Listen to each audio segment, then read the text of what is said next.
Satu sendok kegelapan, satu sendok ketakutan, dan satu sendok keanehan dicampur ke dalam wadah penuh dendam. Percampuran menjadi satu padu, iri berubah jadi dengki. Lahir berubah menjadi mati. Terciptalah sebuah cerita yang mulai terhidang. Cerita suram siap dinikmati.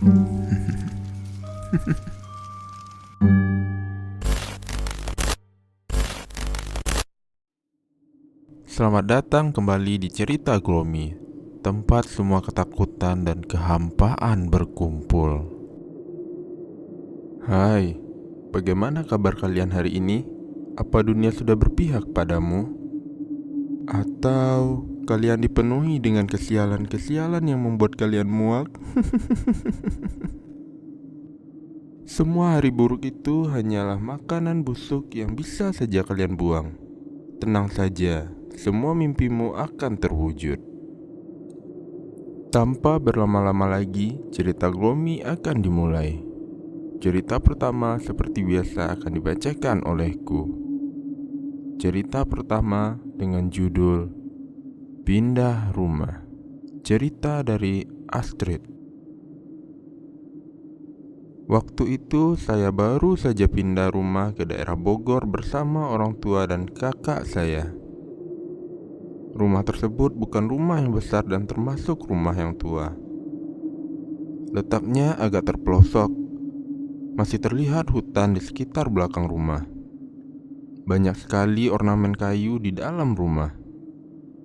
Kamar saya, kamar kakak saya, dan ruangan keluarga berada di lantai 2. Sedangkan kamar orang tua saya, dapur dan ruang tamu, dan juga kamar mandi berada di lantai 1. Orang tua dan kakak saya merupakan orang yang sibuk bekerja hingga selalu pulang malam hari. Sedangkan saya adalah orang yang tidak suka keramaian, sehingga saya banyak menghabiskan waktu sendirian di rumah. Biasanya saya hanya berdiam diri di kamar. Saya akan keluar kamar ketika ingin ke kamar mandi atau makan. Pada awalnya, suasana rumah tampak biasa saja. Tidak ada kejanggalan apapun selama saya pindah. Namun, setelah beberapa hari saya tinggal di sana, mulai muncul kejadian-kejadian aneh di rumah tersebut. Kejadian aneh pertama terjadi ketika maghrib. Saya keluar dari kamar dan turun ke bawah karena saya ingin ke kamar mandi. Setelah keluar dari kamar mandi, tiba-tiba ada bunyi yang sangat keras seperti rak dan barang-barang yang berjatuhan di lantai 2. Saya sangat terkejut mendengar kegaduhan itu. Ketika itu saya berpikir bahwa itu adalah maling yang masuk dari jendela lantai 2. Dengan jantung berdegup, saya segera berlari ke dapur, mengambil pisau dan perlahan naik tangga sambil berteriak, "Siapa di atas sana? Jawab! Saya akan lapor polisi!" Tapi tak ada yang menjawab, dan suasana menjadi sangat hening. Semakin dekat ke lantai 2, semakin kencang degup jantung, karena saya takut akan disakiti oleh maling itu. Tapi ternyata ketika saya sampai ke lantai 2, tidak ada siapapun di sana, dan keadaan rak serta barang-barang yang masih ada di posisi semula. Saya segera berlari melihat semua jendela yang ada di lantai 2. Tapi semua jendela yang ada di sana dalam keadaan tertutup. Saya berkata dalam hati, "Suara apa tadi? Apa saya salah dengar? Apa ini hanya perasaan saya saja? Apa saya berhalusinasi?" Tapi tidak mungkin. Saya mendengar suara itu dengan sangat jelas. Tapi kenapa tidak ada apa-apa? Karena saya tidak mau memusingkannya, akhirnya saya kembali ke kamar dan memutuskan untuk tidak memberitahu kejadian tersebut kepada orang tua dan kakak saya. Keesokan harinya, terjadi lagi kejadian aneh. Pagi hari sekitar jam 10-an, saya baru saja bangun dan turun ke lantai 1 untuk mandi. Di rumah hanya ada saya dan kakak. Saya masuk ke kamar mandi tanpa mengunci pintu, karena saya hanya ingin menyikat gigi dan mencuci muka terlebih dahulu. Pintu terletak persis di sebelah kiri wastafel.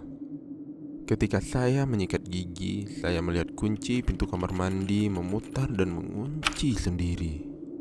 Saya panik melihat hal tersebut dan langsung mengetok-ketok pintu karena saya berpikir saya dijahili oleh kakak. Saya berteriak, "Kak, kenapa jahil sih? Bukain pintunya!" Tapi tidak ada tanggapan sama sekali. Saya semakin panik, semakin keras mengetok sambil berteriak, "Kak, awas ya, saya laporin ibu. Bukain gak sekarang?" Lalu tiba-tiba kunci terputar dan pintu terbuka. Saya langsung keluar dan mengoceh, "Apa-apain sih kak? Kayak anak kecil aja bercandanya." Tapi saya sangat terkejut karena tidak ada siapapun yang berada di depan kamar mandi. Saya langsung lari ke kamar kakak dan saya melihat bahwa dia sedang berada di kasur sambil bermain game menggunakan headset. Dia melihat saya sambil berkata, kamu ngapain sih masuk kamar orang tiba-tiba? Ketok pintu dulu napa sih?" Dengan nafas yang terengah-engah saya bertanya, "Kak, tadi kakak kan yang ngunciin kamar mandi?" "Iya kan kak, ngaku kak." Kakak pun menjawab, "Apaan sih kamu? Aneh, orang dari tadi di kamar." Saya yang ketakutan masih memaksa kakak untuk berkata bahwa dialah yang mengunci pintu kamar mandi. "Kak, please ngaku aja deh kak. Saya gak akan marah. Tapi please bilang kakak yang ngunci pintu kamar mandinya." Kakak saya pun semakin kebingungan dan berkata, "Apaan sih, jangan kayak orang aneh gitu. Udah sana keluar dari kamar kakak." Setelah itu saya keluar dari kamar kakak sambil terdiam memikirkan siapa yang telah mengunci pintu kamar mandi. Bersambung. Part 2-nya akan kita bacakan minggu depan. Nantikan ya. Hai Airen, baca cerita keduamu. Aku mau istirahat dulu. Hai, kembali bersamaku, Airen. Berisik sekali kau, Royren. Baiklah, cerita kedua kali ini berjudul Lukisan. Cerita dari Okeden. saina@yasmin@gmail.com. Aku dan kakak sangatlah dekat. Tidak ada yang dapat memisahkan kita. Aku, Davian Baktir, dan kakakku, Amira Baktira. Nama di belakang nama kami adalah nama marga keluarga. Baktir untuk laki-laki, sedangkan Baktira untuk perempuan. Amira sering sekali mengajakku bermain bersama. Aku sangat senang karena hal yang menjadi favoritku adalah bermain bersama Amira. Namun, aku merasakan adanya hal janggal dari Amira. Ia seringkali menatap sisi pojok di suatu ruangan. Dan juga, ia seringkali tiba-tiba terbangun dari mimpinya. Karena hal itu, aku pun bertanya kepada Amira. Namun, Amira selalu menjawab, "Tidak apa-apa, aku cuma mimpi buruk." Aku pun penasaran dan memutuskan untuk bertanya pada orang-orang di rumah. Orang-orang rumah berkata kalau Amira mempunyai kelebihan, yaitu ia dapat melihat apa yang tidak bisa dilihat oleh manusia biasa. Aku semakin penasaran tentang apa yang terjadi pada Amira. Aku selalu bertanya-tanya dalam benakku. Aku pun menghilangkan rasa penasaranku dengan ide cemerlang, yaitu melukis. Aku meminta Amira untuk melukis apa yang ia lihat selama ini. Namun Amira menjawab, Tidak, aku tidak akan melakukannya. Kau belum siap dengan apa yang sering aku alami, jawabnya. Karena jawaban tersebut, aku tidak bisa berhenti memikirkan apa yang terjadi dengan Amira. Dan juga karena kelebihan Amira itu membuatku semakin penasaran. Aku pun berkali-kali menawarkan ideku agar semua rasa penasaranku terkabul. Namun, Amira selalu menjawab, "Tidak, kau belum cukup kuat untuk melihat semua ini. Jangan coba-coba." Tolaknya mentah-mentah. Hingga suatu hari, Amira mengabulkan semua permintaanku. Aku pun sangat berterima kasih padanya. Namun, wajah Amira tampak tidak normal. Aku membiarkannya, karena yang penting semua permohonanku dikabulkan. Sebelum ia melukis apa yang ia lihat, Amira bertanya padaku, "Davian, apa kau yakin dengan semua hal ini? Setelah kau melihat lukisanku, hal yang pernah kau lihat sekali tidak akan hilang selamanya. Ini resiko besar," kata Amira. Tanpa pikir panjang, aku mengiyakan.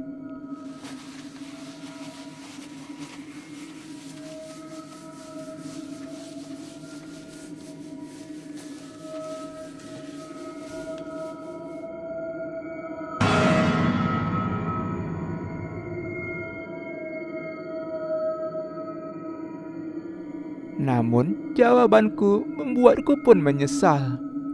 Aku berhasil melihat apa yang dilihat oleh Amira. Ini tidak mengerikan, namun lebih tepatnya hal ini sangat mengutukku. Aku mulai sama seperti Amira, mengalami hal-hal aneh. Namun semenjak aku mengalami mimpi buruk, Amira tampak baik-baik saja. Aku pun bertanya kepadanya, mengapa ia terlihat baik-baik saja akhir-akhir ini. Lalu jawabannya membuatku membenci Amira, karena Amira terpaksa memindahkan semua mimpi buruknya kepadaku dengan lukisan itu. Jika salah satu orang mengalami hal yang tak lazim selama ia hidup, ia dapat memindahkan mimpi buruknya pada orang lain dengan cara apapun. Namun, dengan syarat dengan memberitahu bahwa hal itu sangat berisiko. Aku pun bersikeras untuk meminta kepada Amira agar mimpi buruk ini dikembalikan padanya. Namun ia berkata, "Tidak bisa. Orang yang pertama kali memindahkan mimpi tidak dapat dikembalikan lagi mimpi buruknya," jawab Amira yang membuatku semakin benci padanya. Namun aku tetap memaksa untuk mengembalikan mimpi buruk ini kepadanya. Dan sekali lagi Amira menjawab, "Jika kau memaksa, kau dapat menyakiti dirimu sendiri karena kelakuan konyolmu." Aku semakin benci kepada Amira. Akhirnya aku memutuskan untuk bunuh diri di depan Amira saat acara ulang tahunku yang ke-10, agar ia tahu bahwa aku sangat membencinya. Selesai. Terima kasih sudah menonton Gloomy Sunday Club. Share video ini kepada teman-teman kalian agar kami bisa mencapai 100.000 subscribers. Apa kalian ingin menjadi bagian kami? Sampai jumpa minggu depan.